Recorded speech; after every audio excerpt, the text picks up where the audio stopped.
அத்தியாயம் 3. இயற்கை அதிசயமானது.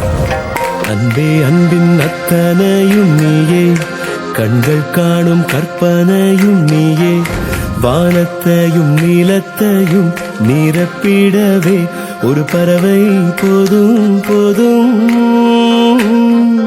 கடல் சுமந்த சிறு படகே, அன்பே அன்பின் அத்தனையும் நீயே, கண்கள் காணும் கற்பனையும் நீயே.